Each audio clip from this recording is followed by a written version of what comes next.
This is ARLO Pro 3 bundle, and in today's video I will show how you can change the camera video brightness on this device.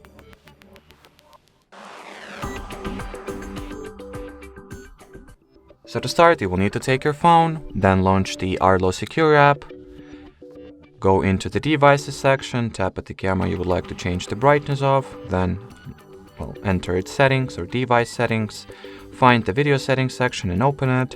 Here scroll down and adjust the video brightness as you see fit.